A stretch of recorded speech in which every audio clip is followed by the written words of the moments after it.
Hi, Zenith here. I think this might be the first time that I've ever talked in my videos, so hopefully it ain't so bad. Today, we are going to be looking at how I made one of my songs that I released about a month ago, and it's called Sora. Hope you guys enjoy.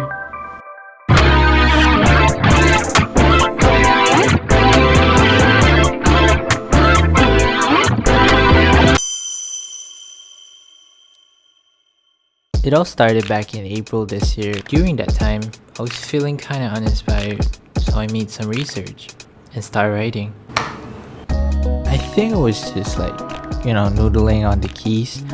Not the guitar though, because noodling on the keys gives me more freedom to find more interesting melodies compared to the guitar. Because on the guitar, we flex. So I keep playing for like 10-20 minutes like that, and I found this.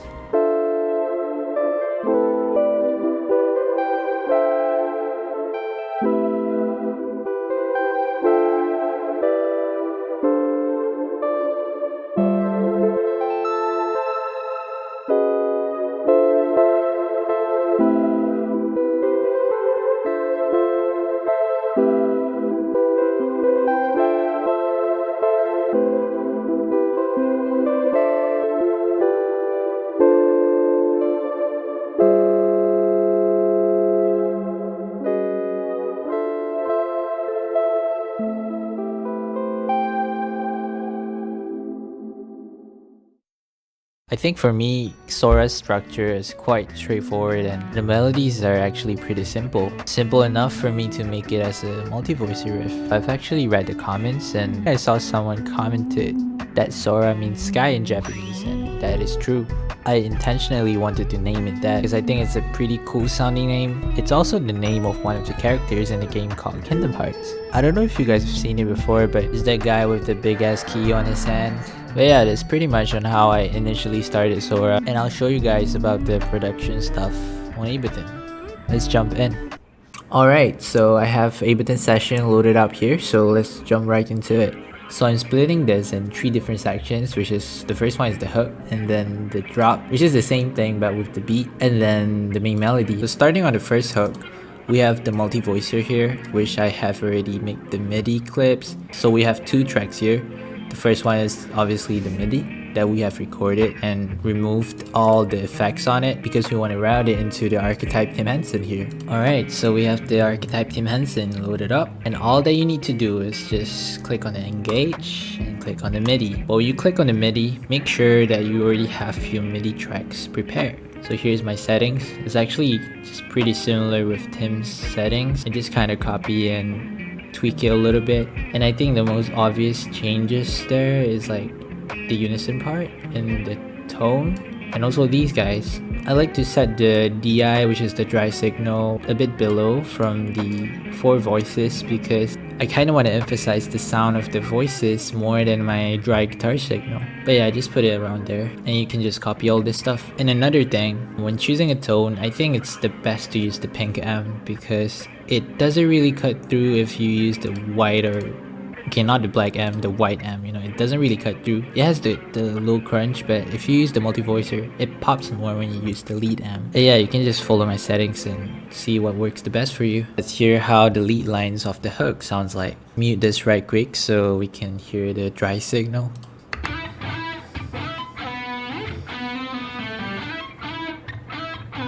We run it through the MIDI clips, it will sound like this.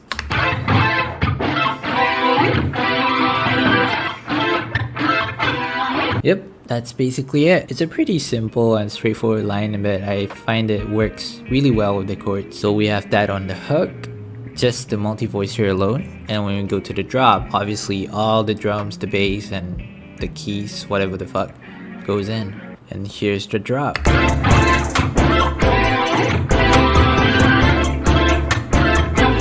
So let's break it down here. Let's start with the keys, I guess, because I actually started this thing with chords, keys, instead of the drums first. But yeah, I was browsing through some sounds and I found this.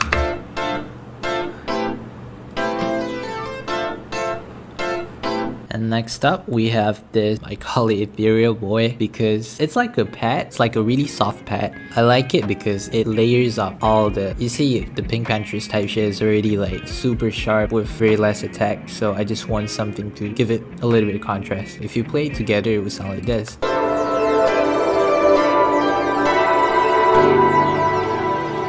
Yep. And next up on the keys, we have this riser effect at the end after you hit the chord. You can listen it here.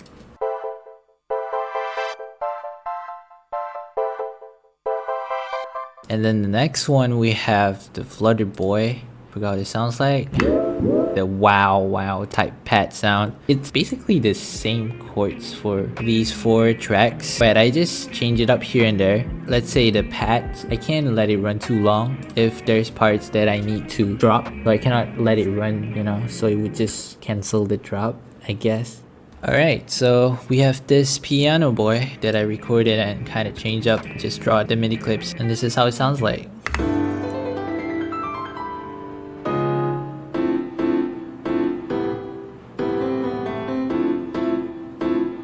And next up, we have the drums. Put the samples in the drum rack as usual and then create the drums.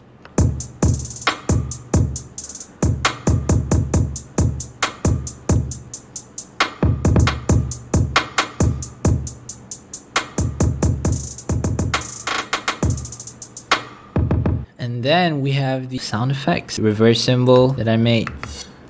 Just a short one. Just for that little bit. And then we have this like a ding sound. I like to put ding type sound over my snare or rim shots. It lifts it up a little bit more. Yeah. Another reverse cymbal. Another ding.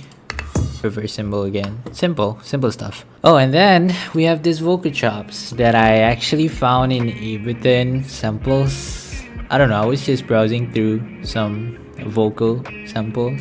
I started the beat with these vocal samples, the keys and the drums, and that's it. I didn't add any guitar or anything. I didn't have any idea for the guitars yet at that time. So I just put these vocal chops, chop them, put in the sampler, play on my MIDI, and it sounds like this.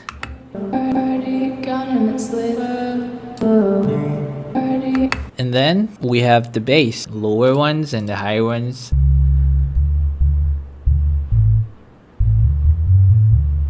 Higher ones.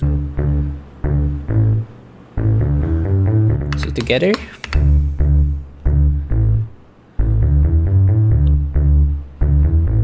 I think the bass really gives it like a really nice groove when it's fitted with the drums. Even though the drums are like, you know, straight traps like,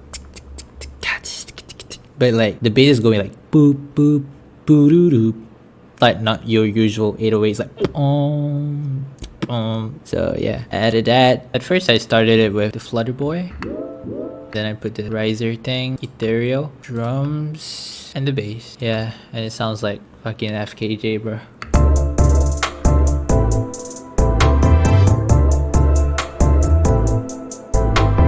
So yeah, it started with that and I just decided to, you know, flexify, modern guitar-fy it. So with the guitar. Yeah. And then we have the extra sounds, which is this ambient shit. That's it. That is it. Just put a whole shit ton of reverb on that. But if you hear it in the context, it sounds like this. Because there's a follow-up multi-voicer line after that. Yep, I just slipped that da da da da. If you hear the dry signal here, literally that, just that. And when you put the multi-voicer on, listen to that. Sounds a lot cooler. Fucking Tim Henson, man. And then we have my main melody section.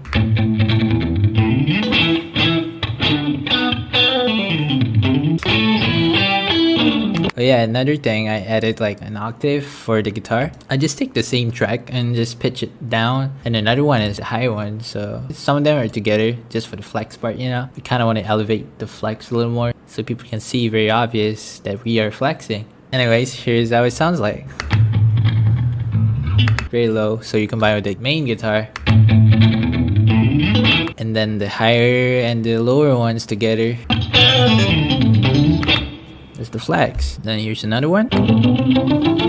Just wanted to add that on the triplet runs because it sounds cooler, so just put it there. And then the last one, yeah, just to give it a little body again. Same thing, yeah, so just added that.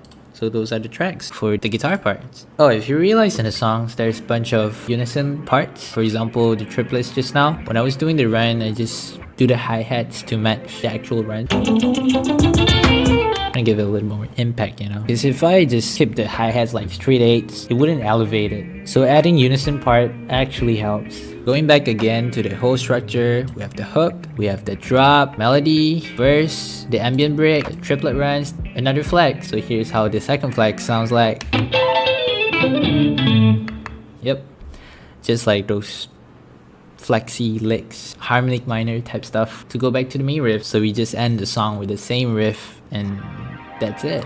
Alright, so that pretty much sums up all of it. It's a really straightforward song, very simple, and I just wanted to share with you guys on how I made it. Hope you guys enjoy watching the entire video as much as I do making it. Thank you so much for the amount of support on this channel. Go ahead and subscribe, like, and comment below. I would love to hear the feedbacks from you guys. Feel free to follow me on Instagram and TikTok, and keep supporting me to grow this channel. Thank you. Ciao.